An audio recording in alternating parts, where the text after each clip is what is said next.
Oke guys, sampai lagi di MSGP. Selamat malam kepada semua orang. Walaupun ini siang hari, bolong. Enggak malam karena kan mereka nontonnya malam. Iya. Apa yang kamu mau sampaikan coba? Aku mesti nyampain satu dulu. Kemarin itu Marquez tuh runner up. Walaupun dia udah nggak bersaing buat juara dunia, tapi dia kan masih bersaing buat juara ke tiga. Runner up di sprint. Karena di main race dia jatuh. Nanti main kita bahas dalam detail. Tapi, nah ada satu lagi tapi nih. Sponsor utama MSGP. Tanpa sponsor ini MSGP nggak berdiri loh. Juga karena kalian selalu nonton tapi lupa subscribe. Nah, ini channel free. Tolong dong bantu kita dengan subscribe. Cuman itu aja yang kita minta, betul gak? Betul, dan juga minta apapun selain itu. Karena kalau nggak ada sponsor kita, aku sama Satar juga nggak ada di sini. Kalau bisa makan. Kalau tetap mau Matteo dan Satar ada setiap tahun dan setiap seri, tolong cuman minta di subscribe. Dan juga yang aku pegang nih, ini produk terbaru dari Federal Oil buat Matic. Karena kita semua pakai Matic buat harian. Betul. Kalau motor produk apa itu? Matic apa? Federal Matic 30. 10 W30 untuk Matic khusus. Karena jujur kalau udah jalanan macet setengah mati pakai Superbike kayak di samping aku motornya Jorge Martin nggak bisa. Betul sekali. Nggak efektif pakai motor Matic, biar adem pakainya Federal Matic. Nah, di sini juga beli oli Federal Matic bisa dapat motor Matic X-Max sama Honda PCX. Gimana caranya? Wow. Nah, ini dia nih. Buka botol ya. Di sini nih ada QR code. Nah, langsung scan, masukin kode. Ntar kalau kamu hoki, kamu beruntung bisa dapat X-Max atau Honda PCX. Terima kasih. Oke, lanjut. Bicara apa? Balapan. Sepang ya? Ngomong-ngomong Sepang gimana? Kemarin kamu ke sana coba. Ya, aku ke sana. Udah beruntung. Nggak masuk angin, kurang tidur, setengah mati. Karena, nah ini dia. Nah, ngomongin tentang Marc Marquez yang sempat jatuh dan pantang tumbang untuk selesaikan balapan. Sama seperti kita nih yang juga pejuang pantang tumbang. Wajib minum Antangin JRG dengan kandungan jahe yang menghangatkan tubuh, Royal Jelly untuk daya tahan tubuh, dan ginseng untuk memulihkan stamina, sehingga bisa tetap beraktivitas tanpa khawatir tumbang. So, jaga kesehatan guys, dan jangan lupa minum Antangin JRG. Wes bablas anginnya.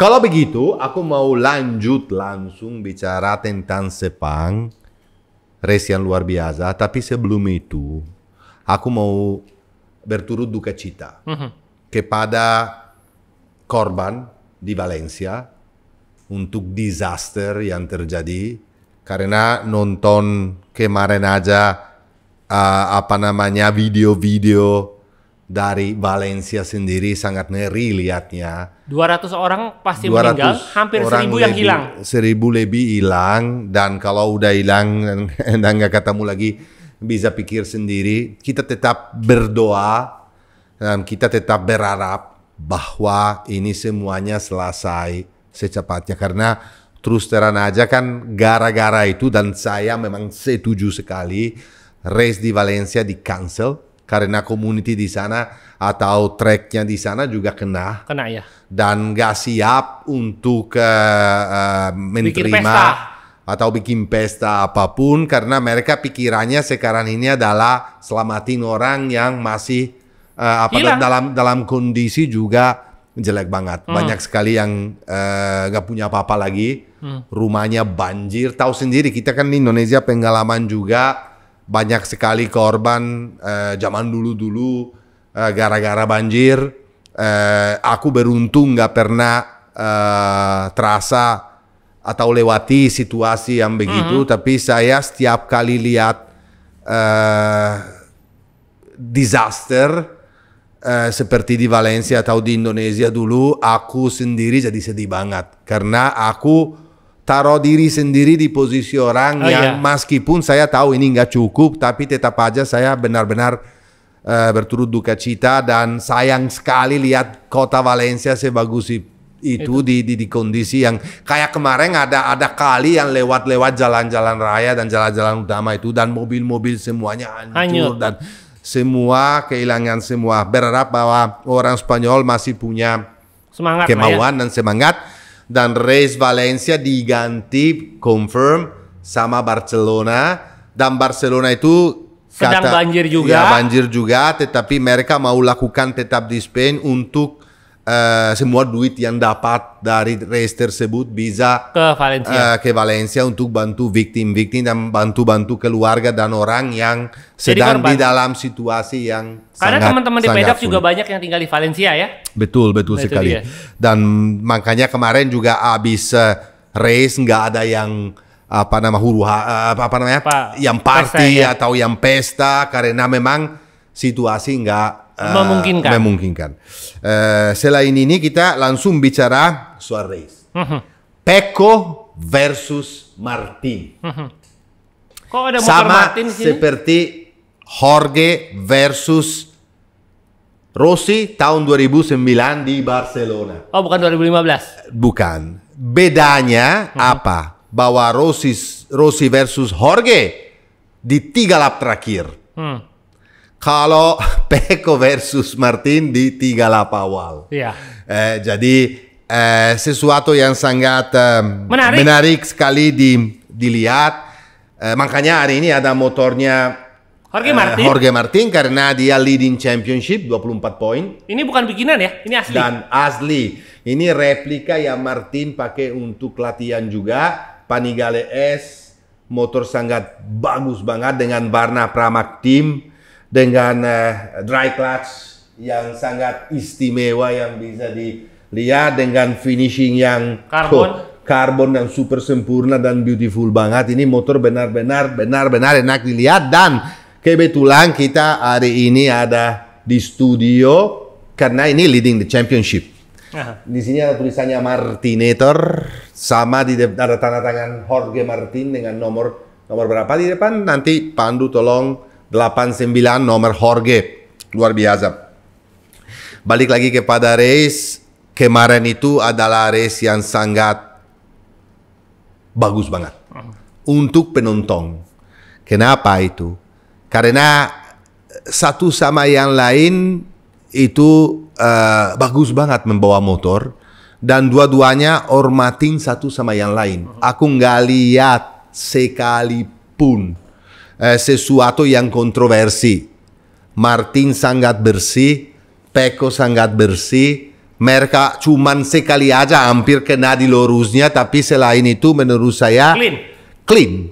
Dan beda sekali relationship antara Martin dan Pecco dibanding misalnya waktu zaman dulu Jorge sama Rossi sama Biaggi, Rossi sama Giberno atau sama Marquez. Dulu tuh memang berbeda sekali.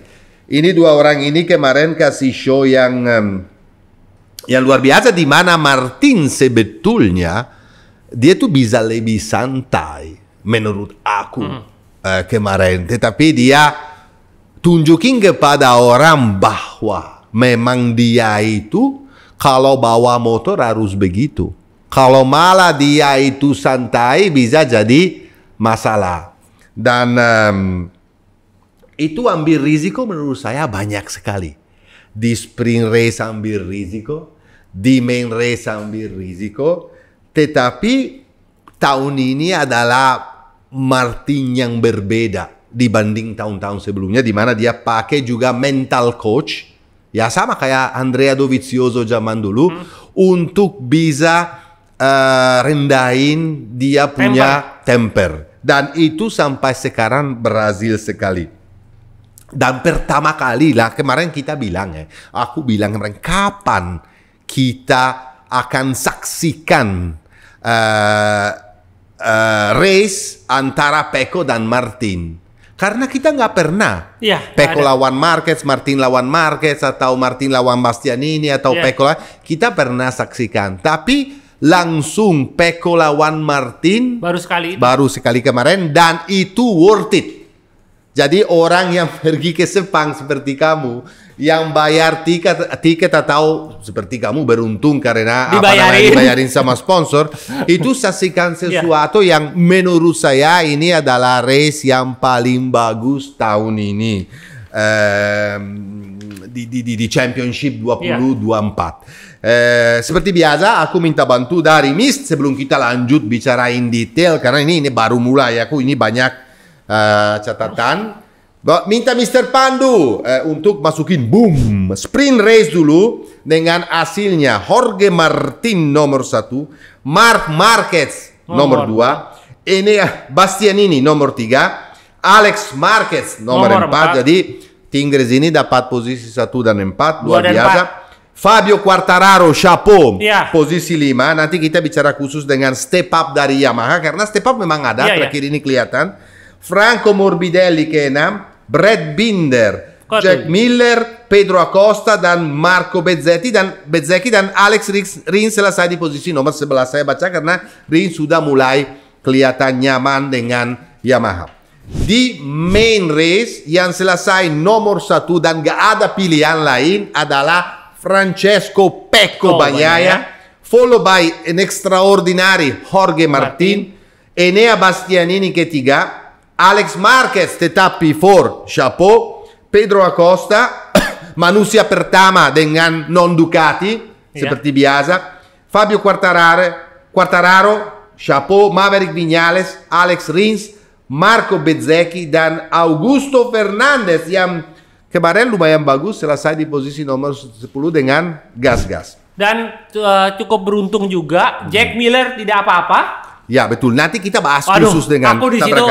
Wow, ya, nanti kita bahas. Sebelum itu, aku mau mulai bahas karena kita harus bahas mereka dulu. Mulai dari pertama kali aku bahas dari kualifikasi. Karena di kualifikasi itu sebetulnya itu udah ada tanda bahwa weekend berikut kualifikasi atau kemarin di Sepang akan fire. Itu crazy bro. Nomor 1 saya mau start dari Q2. Dari Q1 sorry. Dari Q1 kenapa? Karena saya mau angkat topi sama seorang namanya Johan Zarco yang bisa kualifikasi dan bisa keluarin dari Q1. Kualifikasi Q1 Binder, Pedro dan Bezzecchi.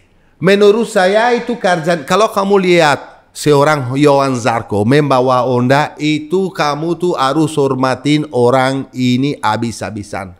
Karena Johan gak pernah give up. Dia selalu membawa motor 110%. Dia punya hati besar sekali. Motornya gak pernah stabil. Di braking, di entering corner, keluar dari corner, di lurusnya motornya goyang di mana-mana. Tapi Zarco selalu kasih 110%. Kita harus hormatin pembalap ini. Karena sering sekali kita lupain pembalap di belakang. Tapi menurut saya Zarco kemarin di Q1 lakukan sesuatu extraordinary bro. Dan kita langsung ke Q1. Kenapa saya mau dan selain Zarco nanti kita detail mau bicara soal Iannone. Di mana juga di kualifikasi kemarin dia hampir lewat waktu dia ikutin Marco Bezzecchi, dia lebih kencang daripada semua tapi bikin kesalahan di tikungan terakhir sebelum lurusnya di mana biasanya dia di situ menghilang setengah sekon kalau enggak dia luar biasa. Dan untuk seorang yang udah lama 5 tahun malah nggak naik MotoGP, untuk seorang yang belum pernah latihan dengan motor atau tes dengan motor tersebut dengan karakteristik berbeda sekali dibanding motor ditinggalin sama dia yang 5 tahun yang lalu, dia bisa cuman 1 sekon dari kualifikasi ke Q2, itu menurut saya chapeau. Meskipun nanti kita in detail lihat kenapa di race dan di mana dia sebetulnya di sprint race lumayan karena dia di sprint race dia bisa fight dengan Mir, Nakagami dan Raul Fernandez. Sesuatu banget. Nanti kita explain in detail kenapa tapi Iannone nggak bisa selama atau sepanjang race melakukan sesuatu ya, karena nanti ada explanation. Aku mau explain untuk semua orang yang bilang bahwa MotoGP ini sebetulnya gampang sekali dibanding yang lalu, salah sekali. Oke? Di Q2 ini penting kita analisa ini bro. Kenapa aku mau start dari Q2? Gini, round pertama mereka keluar. betul gak? Iya. Baru keluar, Pecco Bagnaia langsung dapat rekor dengan 1.571. Habis itu lap berikutnya, lap pertama juga, Jorge Martin 1.56,9. Fight-nya udah mulai di sini. Oke? Habis itu mereka run the second lap, pertama kali keluar, di mana Pecco Bagnaia dapat 1.570 dan Jorge Martin dapat 1.56,5. That's crazy. Setengah detik lebih Record of all time. Dia setengah detik lebih cepat dari Pecco. 0.8 lebih cepat dari Enea Danmark dan 1,2 second lebih cepat dari Franco Morbidelli yang pakai motor yang sama.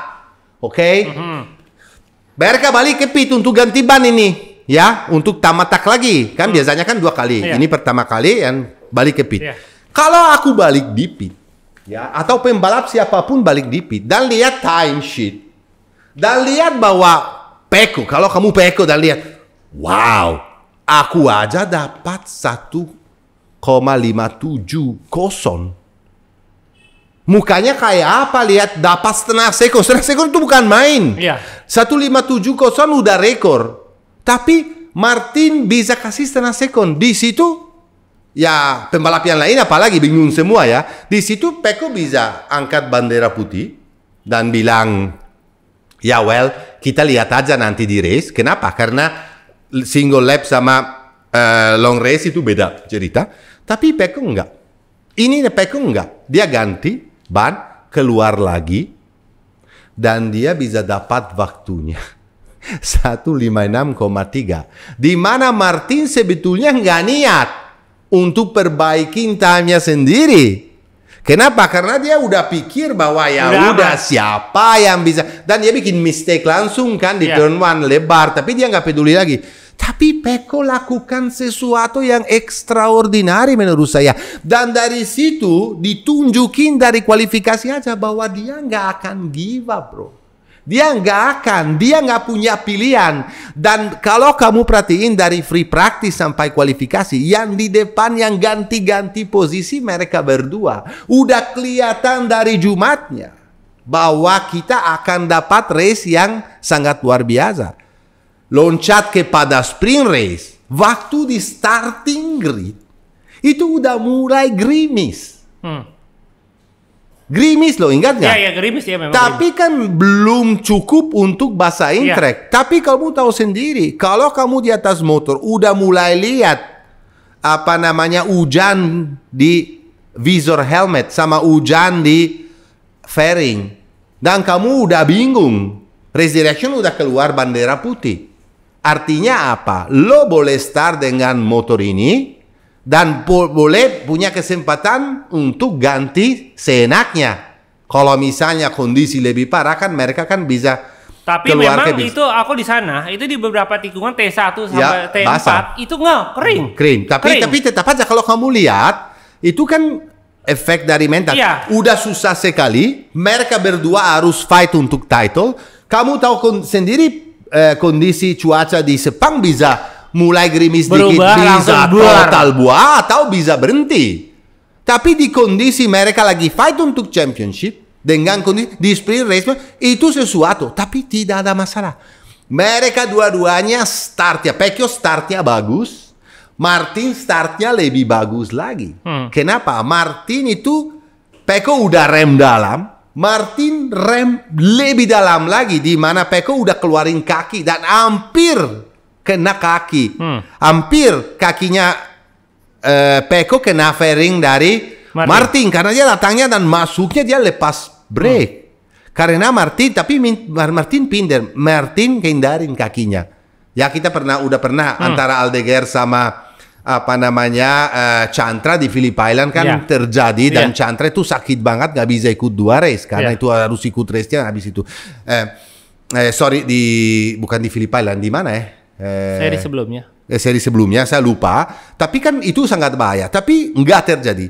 Itu pinter, Martin udah di dalam, dia tahu bahwa dia bisa tetap lebih lebar kalau memang rem too late karena Pecco ada di luar dan Pecco nggak ada pilihan lain selain tikung dari luar. Dan dia tahu bahwa Martin akan ambil. Di situ kelihatan 3 lap pertama di mana Martin sebetulnya punya pace. Pecco di tikungan nomor 8 bikin kesalahan. Kelihatan banget dia lebih lebar dari Martin dan dia kehilangan waktu.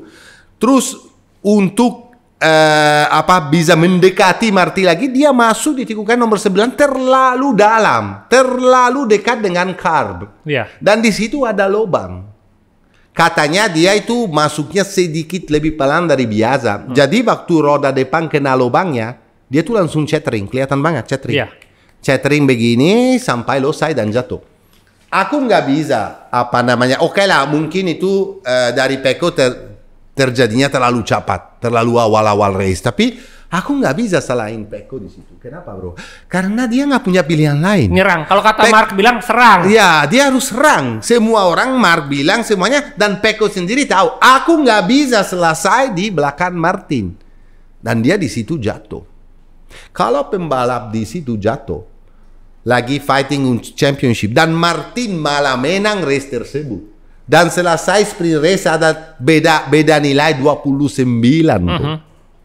Itu bisa aja di pit itu kan sedih banget dan angkat bendera putih atau balas dendam. Yang saya suka dari Pecco ya satu ini adalah bahwa sama kayak waktu di kualifikasi, makanya saya bawa kualifikasi, dia tidak pernah nyerang sama sekali. Dia itu di main race itu dia langsung start lebih bagus lagi. Dan mereka di 3 lap pertama aku hitung itu 14 kali overtaking. Satu sama yang lain. Kalau kita mau bicara complete overtake 12. Kalau overtake sama overtake itu 12. 12 kalau complete dan 14 kalau overtake. Ada overtake. Itu dalam 3 lap pertama. Itu sangat crazy. Aku bisa mengerti sekali Pecco. Karena Pecco nggak ada pilihan lain untuk menang. Tapi saya nggak ngerti sama sekali pilihan dari Martin. Di mana Marc Marquez cuman satu-satunya orang sebelum jatuh yang bisa nempel mereka. Karena kan jangan salah, Marc juga waktu di sprint itu bedanya sama Martin cuman 0.9. Dan Martin itu punya pace-nya gila-gilaan. Dan waktu 3 lap pertama itu Marc itu kita bisa lihat dari kamera Marc sendiri bahwa fight-nya antara Pecco sama Martin meskipun sangat bersih sekali. Tetapi luar biasa, crazy. Kayak kenapa Marc bilang kenapa lo Martin harus ambil risiko segitu gede. Itu nggak ada logika dan nggak masuk akal. Menurut saya logika ada dan menurut saya masuk akal. Kenapa? Karena Jorge Martin terasa confidence sekali dengan motornya. Karena di weekend kemarin dia itu sangat yakin bahwa di track ini dia bisa perform. Karena dia datang dari race sprint yang luar biasa di mana dia menang. Dia itu mau taruh Pecco Bagnaia under pressure. Supaya Pecco bisa bikin kesalahan lagi. Supaya Jorge Martin bisa langsung jadi juara dunia di Sepang. Jadi kalau kamu punya confidence tersebut, kalau kamu yakin meskipun dia beruntung, Martin beruntung loh. Aku kasih tahu kenapa dia beruntung. Kalau kamu punya confidence segitu, kamu itu harus lakukan yang feeling kamu, perasaan kamu bilang attack, perasaan kamu bilang lo bisa, perasaan kamu bilang lo gas, dan dia gas. Oke lah, dia nggak berhasil overtake, dia nggak berhasil selesai di posisi nomor 2. Dan kalau pula dia santai, akan selesai di posisi 2 tanpa risiko. Kenapa? Karena memang pace-nya dari hari Jumatnya sampai sprint dan race yang Pecco sama Martin punya, cuman mungkin Marc Marquez bisa ikut, tapi nggak bisa overtake. Tapi yang lainnya di mana? Nggak ada satupun. Nggak ada satupun. Marc pula harus ambil risiko. dengan motor yang berbeda. tahu sendiri berbeda, dia harus ambil risiko untuk punya pace. Di mana Marc juga sendiri dari free practice sampai kualifikasi performa kurang baik sebetulnya, bro. Tetapi di race itu adalah Marc Marquez yang biasa, Marc Marquez all or nothing. Dia lihat, dia saksikan sendiri fight yang bersih dan bagus sekali antara dua orang ini. Hasil yang di main race kemarin adalah hasil yang kita ekspektasi. Hasil yang kita ekspektasi, kenapa? Karena Pecco harus berharap. Harus nyerang, udah. Harus berharap untuk membawa final di Barcelona nanti. Di mana di Barcelona Pecco itu jangan salah. Itu strong banget. Iya. Apa yang kenapa Martin menurut saya beruntung? Tadi aku bilang Martin beruntung. 4 lap terakhir, pilihan ban Martin sama pilihan ban depan Martin sama pilihan ban depan seluruh pembalap yang lain berbeda. Martin pakai compound medium dan Pecco soft sama yang lain soft. Orang bisa bilang juga, wah gila lo Martin ambil risiko juga pakai ban berbeda daripada yang lain. Tapi jangan salah guys, Martin itu dari Jumat sampai race sprint race itu selalu pakai medium di depan. Dia udah confident sekali, dan bedanya antara soft compound sama medium gak terlalu jauh sebetulnya. Tapi terakhirnya Martin mungkin karena dia pikir, wah aku ada medium, aku masih bisa, dan terakhir lap by lap dia mendekati, dia push sampai dari 2,3 second menutup gap ke 1,4. Tapi dia bikin kesalahan. Depannya hilang dan dia lebar. Dari situ dia oke, turun throttle dan selesai di posisi balik lagi ke 2,8 detik dari Pecco. Kenapa dia beruntung? Yang terjadi kepada Martin ini pernah terjadi kepada Pecco di Misano 2, di mana dia punya pace yang bagus banget, lagi dekatin banget Martin sama Bastian ini, lagi menyusul mereka, tapi dia nggak beruntung Pecco. Kenapa? Karena nggak ada peringatan, warning, nggak ada peringatan, masuknya dia langsung jatuh. Martin ada peringatan dan dari situ dia mengerti. Tapi kalau dorong kayak begitu untuk tangkap Pecco bisa bikin kesalahan fatal. Nah, itu di situ dia beruntung sekali. Tapi aku mau sekali lagi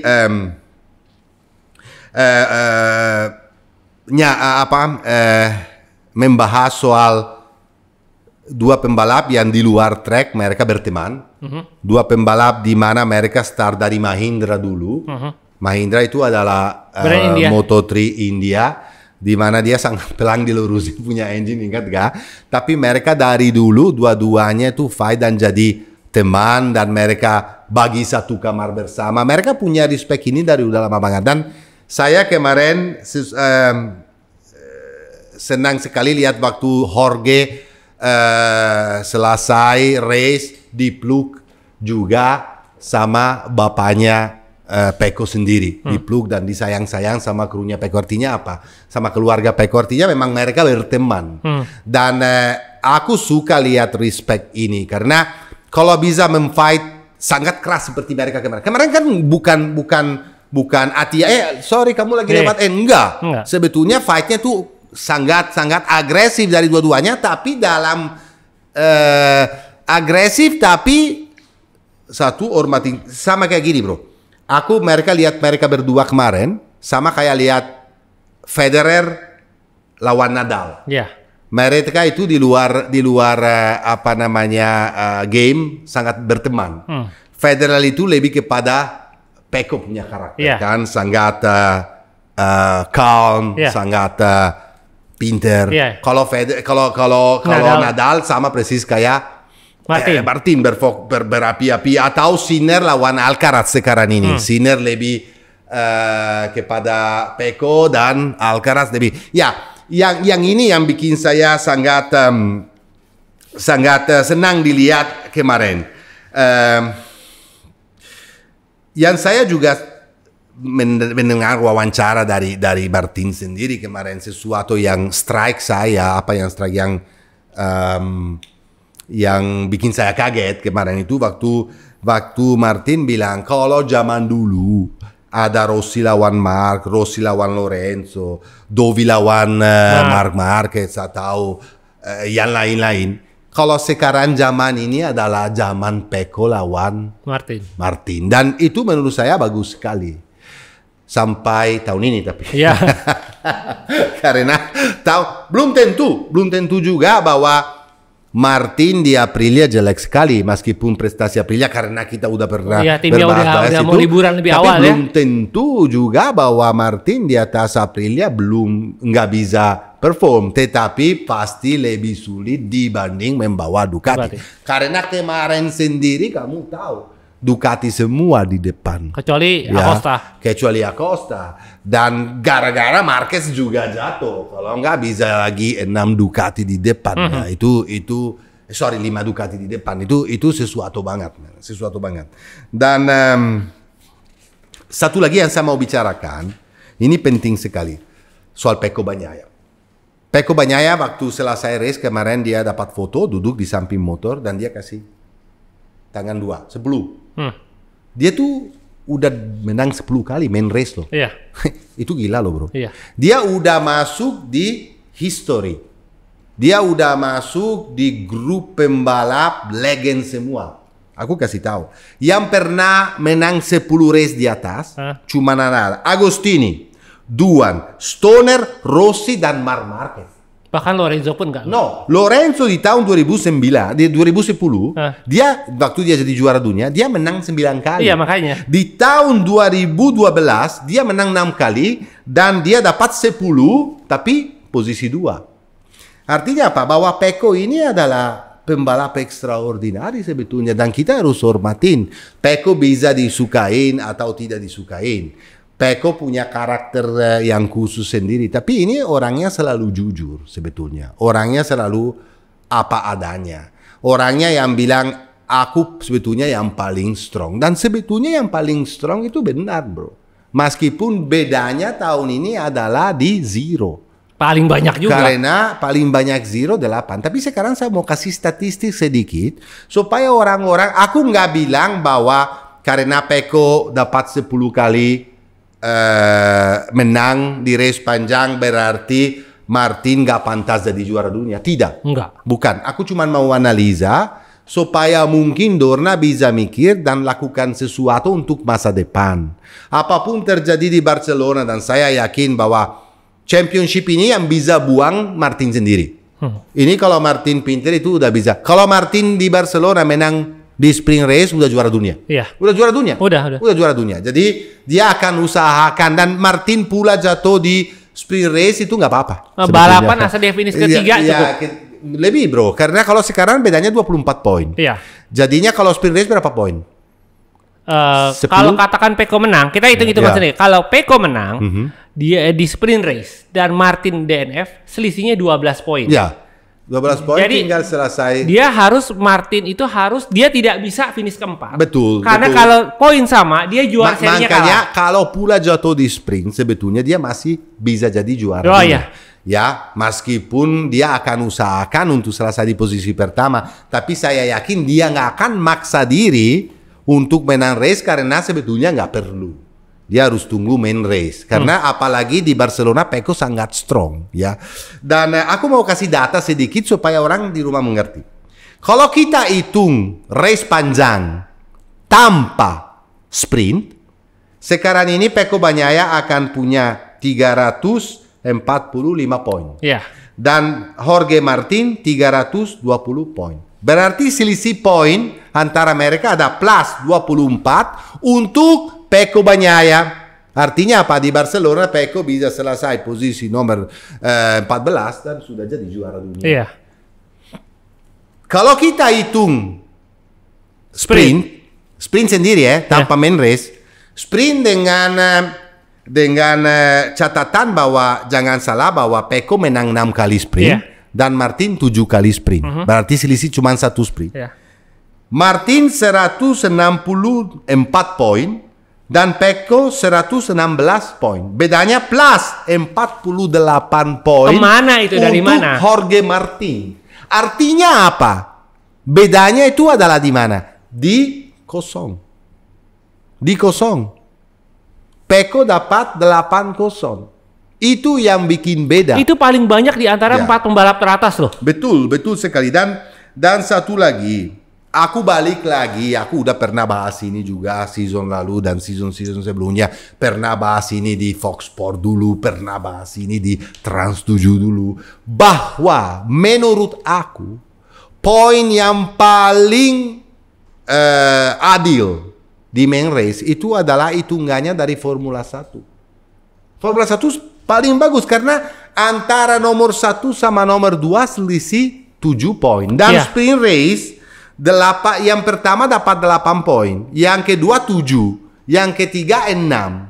5, 4, 3, 2, 1. Dan menurut saya, poin tersebut seharusnya ikutin format Formula 1.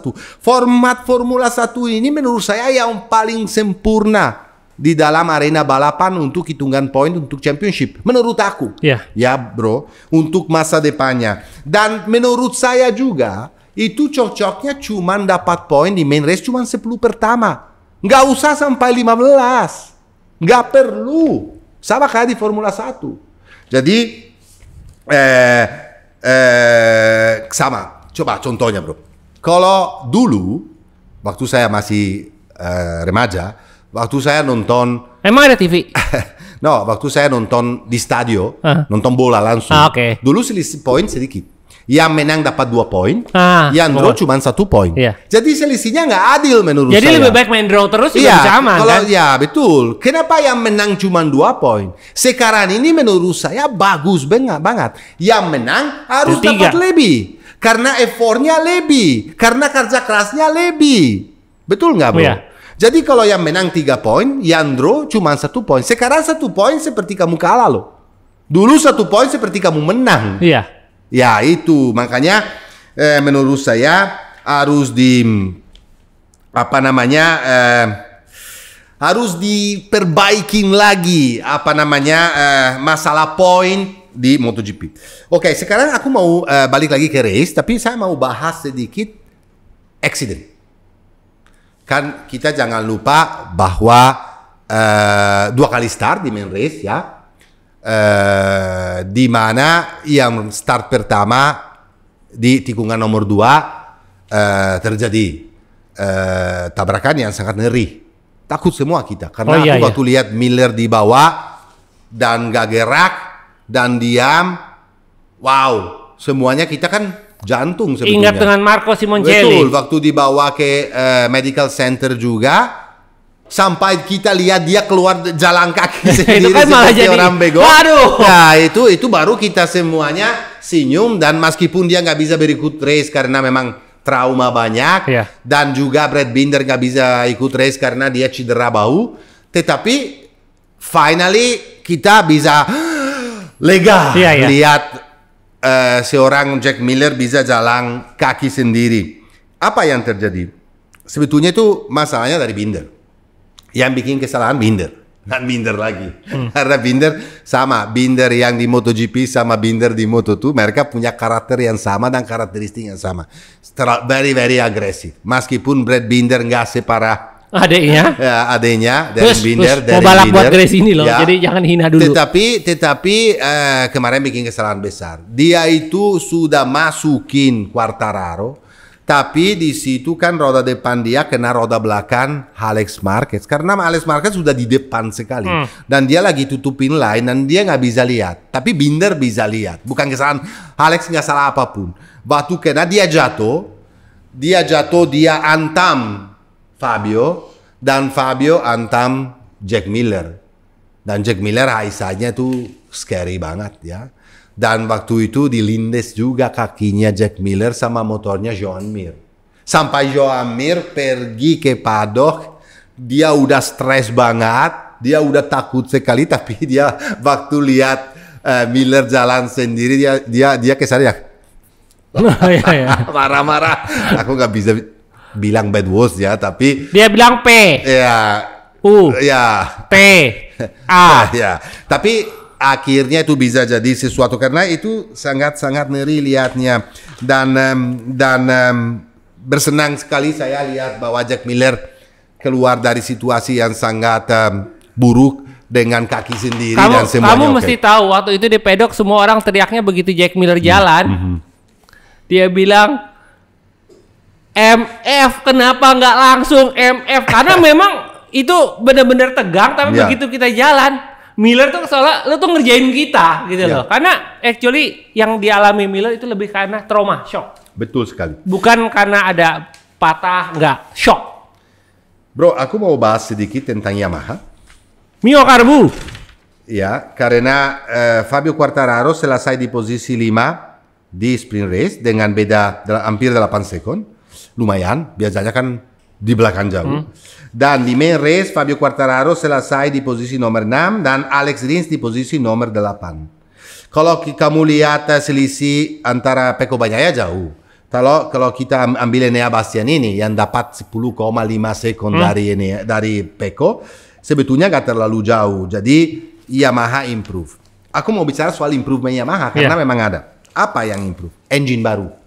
Engine, meskipun Quartararo pakai engine baru dan satu setengah lap kemudian engine rusak, tapi Rins bisa pakai terus. Tapi Quartararo senang sekali dan positif sekali di wawancara. Dia bilang, aku senang sekali dengan kemajuan ini.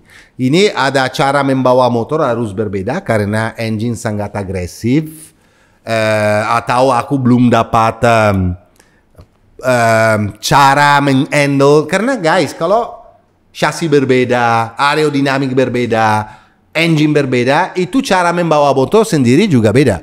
Cara bawa motor Marc Marquez di Honda sama cara bawa motor Marc Marquez di Ducati beda. Dan dia harus mengadaptasi diri untuk bisa dapat feeling tersebut. Ya, jadi apa yang dilakukan sama Yamaha? Engine baru ini adalah step up-nya sebetulnya ada 2. Kalau kamu bikin engine terlalu agresif awalnya dan kamu mengharap mengkontrol erogasi atau torque-nya dari engine tersebut dengan elektronik, itu sulit.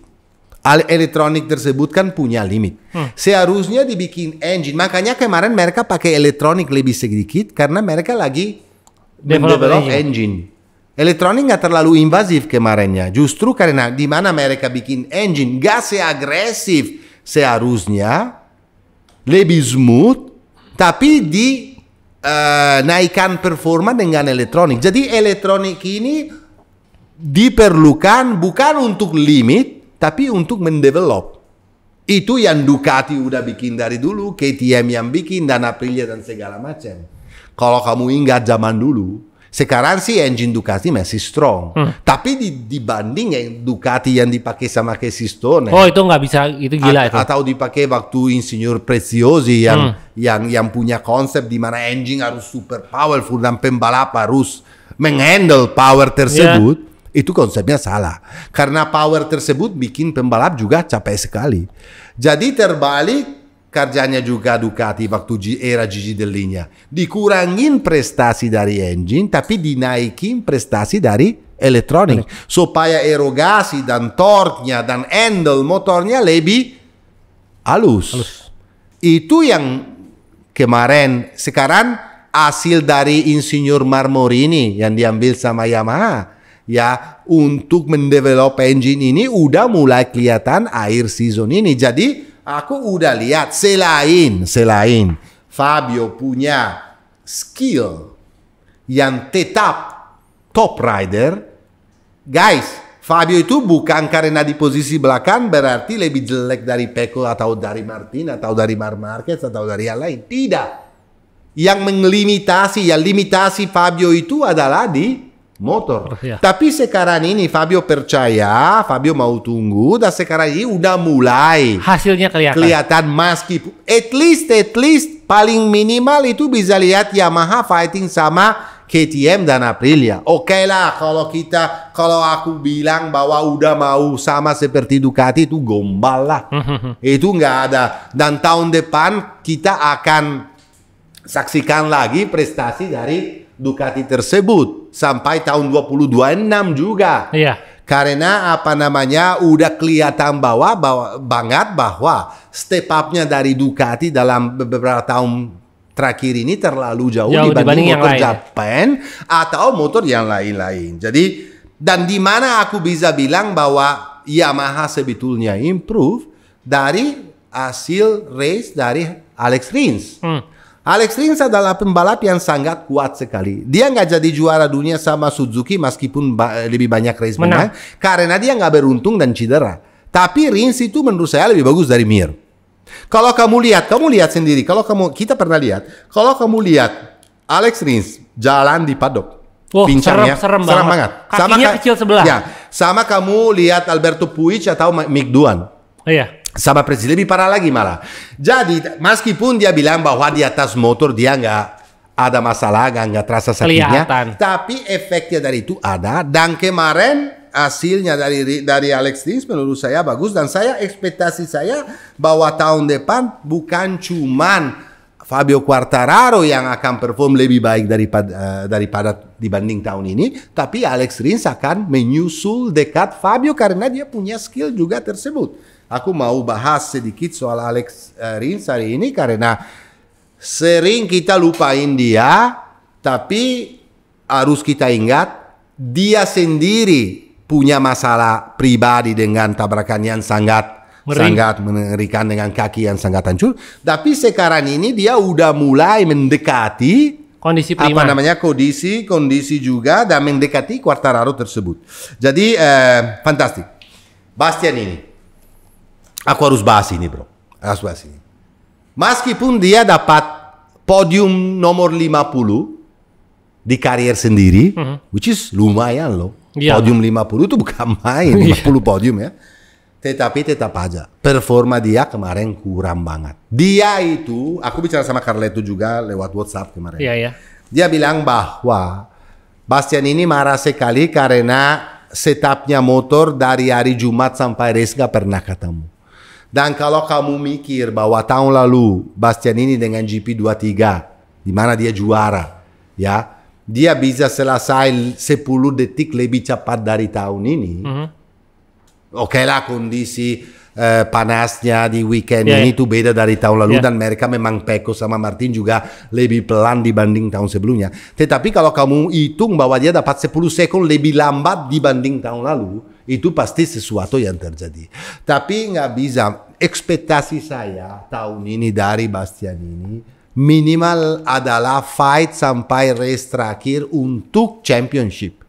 Karena dia punya motor, punya tim, punya kondisi, punya skill untuk lakukan hal tersebut. Malah dia harus fight untuk posisi ketiga lawan seorang yang baru datang, yang baru pegang motor, yang GP23 sangat sulit di handle. Di mana bisa kelihatan dari pembalap yang lain semua. Lihat Bezzecchi, lihat Alex Marquez, oke lah terakhir itu mendingan. Tetapi kesulitan dari awal Fabio Di Giannantonio juga ada. Sekarang terakhirnya Bezzecchi hancur. Ya, jadi ekspektasi saya dari Bastian ini lebih. Ya, karena kemarin selesai di posisi nomor 3 juga harus berterima kasih sama Marc Marquez karena dia membuang sendiri race tersebut. Kalau enggak dia selesai di posisi nomor 4. Oke lah sekarang dia mendekati Marc satu nilai. Karena Marc pinter sekali balik lagi, yang ini yang saya suka dari orang ini. Nggak pernah give up. Balik lagi dan selesai di posisi nomor 12. Dan dapat nilai satu nilai lebih dibanding Bastian ini, dan mereka akan fight. Posisi nomor 3 ini penting juga bro, karena ini ya duitnya. Kamu tahu ada prize ya untuk posisi nomor 1 dari Dona dapat berapa, nomor 2 berapa. Bukan buat Marc tapi buat Bastian ini itu penting. Bastian ini penting untuk Marc, penting untuk pride, untuk gengsi. Marc itu mau posisi nomor 3 ini, dan di Barcelona akan usahakan sebagus mungkin. Nah jadi mungkin nggak nih fight antara Marc dengan Bastian ini akan ngegerecokin antara Pecco dengan Martin? Tidak. Kamu tahu kenapa bro? Karena aku lihat sendiri kemarin Marc Marquez sangat bijaksana. Menurut saya Marc itu di main race kemarin awal-awalnya karena mereka ganggu satu sama yang lain. Dia hanya nungguin di belakang ya? Dia itu tungguin aja. Aku lihat bahwa Marc nggak usahakan untuk masukin di fight tersebut. Dia itu mundur. Dia bisa menurut saya. Karena dia bisa di situ terus. Dia nggak akan ditinggal. Dia bisa sedikit lebih. Kalau orang di depan biasanya fight, mereka membuang waktu.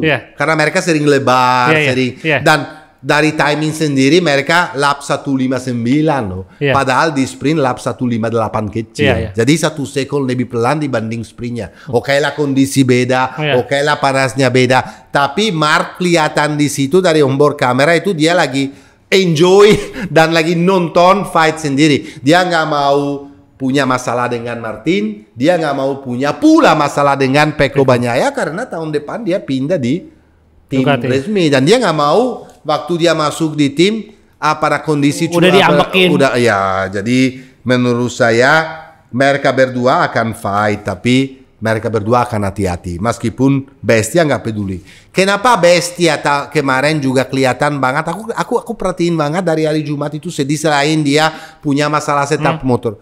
Karena dia tahu bahwa kesempatan dia untuk jadi juara dunia sama seperti Martin itu besar sekali di tahun ini.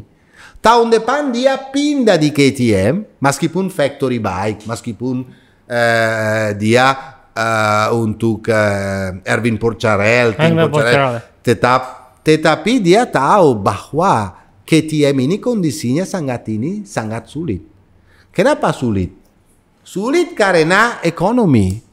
Karena problem dari KTM sendiri. KTM sendiri itu perusahaannya itu jelek banget.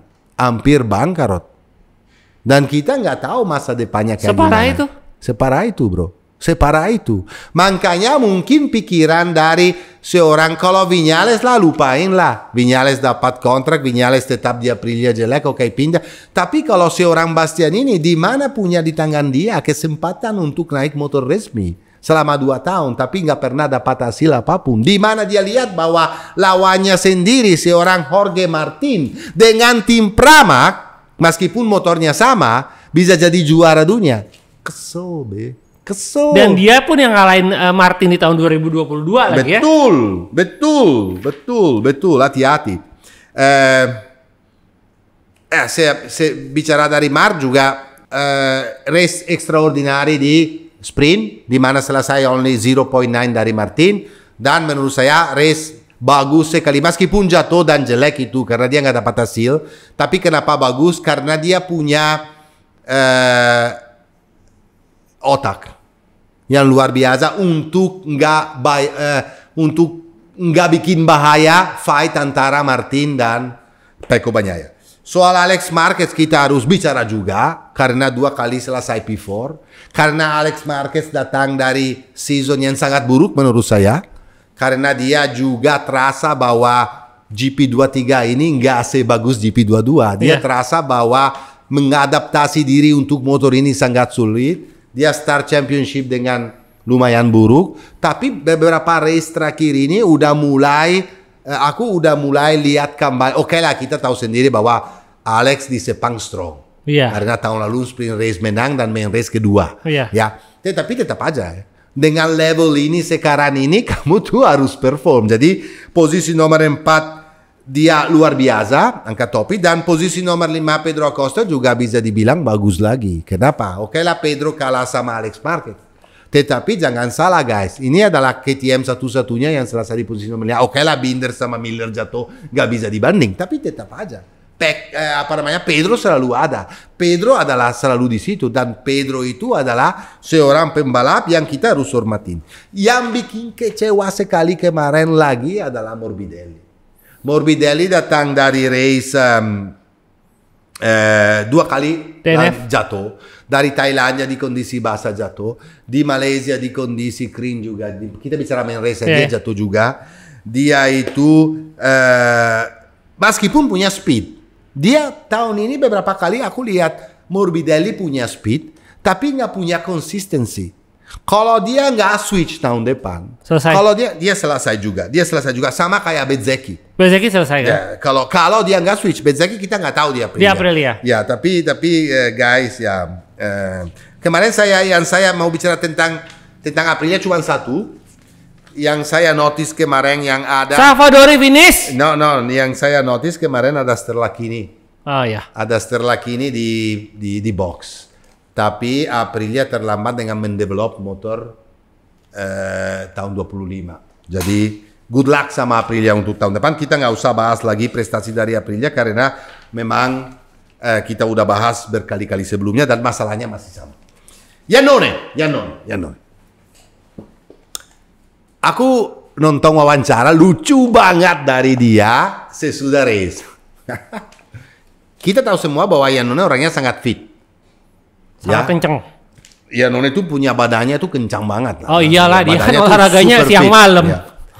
Dan dia itu selain kita udah bahas apa yang dia lakukan di kualifikasi, dia bingung dengan race, dia itu bingung dengan dia punya banyak masalah sama all-shot device. Dia bingung. Dia salah masukin all-shot device berapa kali di lap yang sebetulnya dia bisa lewat. Dia nanya dulu. Ya, dia tanya dan segala macam dia harus ikutin. Dan cara juga membawa motor old style. Kalau kamu juga perhatiin waktu meskipun dia masih kencang sekali waktu di Bezzec itu pakai badan full untuk keluar dari motor untuk tikung. Kalau si Iannone masih sedikit kaku sampai elbow, nggak pernah elbow down. Karena gimana guys? Karena dia nggak pernah coba motor ini. Karena latihan khusus untuk motor ini kamu dapat bukan di gym, kamu dapat bukan di atas sepeda. Kalau orang nggak pernah balap nggak ngerti. Ada latihan khusus untuk otot badan sendiri yang kamu dapat cuman di atas motor. Contohnya, sekarang mereka akan race di Barcelona, testing after race di Barcelona. Habis itu mereka berhenti lama. Betul nggak? Yeah. Tes pertama di Sepang, hari pertama semuanya hancur, semuanya badannya sakit-sakit. Benar nggak? Pembalapnya selalu bilang, waduh ini. Kenapa? Karena bukan karena mereka berarti selama 3 bulan tidur doang di rumah. Mereka tetap latihan keras sekali untuk persiapin diri fisik sebagus mungkin. Karena mereka itu adalah atlet untuk membawa MotoGP. Tapi ototnya yang dipakai di atas motor nggak bisa dilatih dengan sport apapun. Karena otot itu dilatih cuman dengan jam di atas motornya. Makanya ada motor kayak begini. Nah, makanya, tapi beda jauh. Tapi beda, nggak bisa disamain. Itu kemarin waktu saya lihat wawancara dari Iannone, aku mau bicara Iannone, kenapa? Karena, bukan karena saya orang Italia. Karena saya mau kasih tahu kepada orang semua di rumah. Karena sering sekali saya baca di mana-mana, dan saya nggak percaya itu. Bahwa MotoGP sekarang gampang sekali. Ya, jangan banding Formula 1 zaman dulu sama Formula 1 sekarang. Kita banding aja MotoGP. MotoGP ini kan sangat physical. Kenapa? Karena aerodinamik. Iannone bilang, gila. Setiap kali aku bisa kencang cuma 1-2 lap. Abis itu aku hancur badannya. Karena apa? Karena contohnya, disc brake dari karbon. Itu kamu bisa kasih kesempatan untuk rem sangat dekat tikungannya. Tapi waktu kamu rem habis-habisan, G-force-nya itu luar biasa. Di mana? Di tangan sama di kaki. Nge-push ke depan. Capek banget. Baunya G-force-nya luar biasa. Habis itu, kalau belok motor seperti ala dia, ala old style, motor gak belok. Untuk belok MotoGP sekarang dengan aerodinamik yang sangat ekstrim. Dengan downforce yang sangat ekstrim. Seperti sekarang ini, kamu perlu keluar dari motor dengan badan full. Dan kalau kamu nggak lakukan hal tersebut, motornya jadi berat. Apalagi dia bilang di changing direction. Abis 2 lap aku hancur. Berarti guys, kalian harus hormatin pembalap siapapun termasuk Savadori. Karena bisa selesai race. Yes. Aku mau kasih tahu kepada semua, apalagi banyak Pirelli ini berbeda sekali. Banyak Michelin berbeda sekali dari Pirelli. Bentuknya dari ban sendiri itu lancip dan berbeda dan lebih lebar. Dan ban itu memang performa ekstra. Kalau kamu maksa ekstra. Tapi maksa ekstra resikonya jatuh. Ya, nah maksa ekstra juga harus punya fisik untuk maksa ekstra tersebut. Ekstra dalam artinya bukan over. Ekstra untuk bisa membawa MotoGP dengan cara yang sempurna. Ala Marc Marquez, ala Pecco Bagnaia. Makanya guys, selalu respect dengan semua pembalap di MotoGP. Karena aku kasih lihat contohnya. Kita kemarin juga, aku pernah banding sekarang cara membawa motor kemarin. Iannone kelihatan banget waktu di belakang Bezzecchi. Apalagi Pedro Acosta sama Miller waktu kita lihat mereka fight di Thailand. Itu kelihatan banget bahwa Pedro Acosta itu pembalap yang baru untuk belokin motor. Kenapa dia bisa lebih kencang dibanding Binder sama Miller? Karena cara membawa motor itu adalah cara baru. Cara sesuai dengan karakteristik aerodinamik brake ban MotoGP tahun 2024 ini. Nah, itu yang saya mau sampaikan kepada semua orang. Kalau MotoGP kita sekarang akan saksikan race terakhir yang sangat menarik. Nanti di Barcelona, di track di mana Pecco Bagnaia sangat strong, di mana Pecco Bagnaia punya buang sprint race tahun lalu di mana dia 5 sekund di depan sendiri atau berapa sekundnya dan jauh semua dan dia jatuh sendiri lap terakhir. Di mana main race dia menang juga, di mana Pecco senang sekali balap di situ karena. Tapi guys, hati-hati cuaca karena tanggal 17 November ini di Eropa udah dingin. Udah dingin banget, udah beku. Ya, jadi kita akan saksikan sesuatu yang extraordinary di mana Pecco Bagnaia harus lakukan apa? Pecco Bagnaia nggak punya pilihan lain selain menang. Harus menang di sprint, harus menang di race. Dan jangan khawatir karena Martin tidak akan kasih segitu gampang. Karena Martin itu adalah pembalap warrior. Sedikit bicara Moto2 dan sedikit Moto3 sedikit sekali karena guys udah hasilnya kita udah tahu semua. Di Moto2 yang juara dunia Ai Ogura, di Moto3 yang juara dunia David Alonso.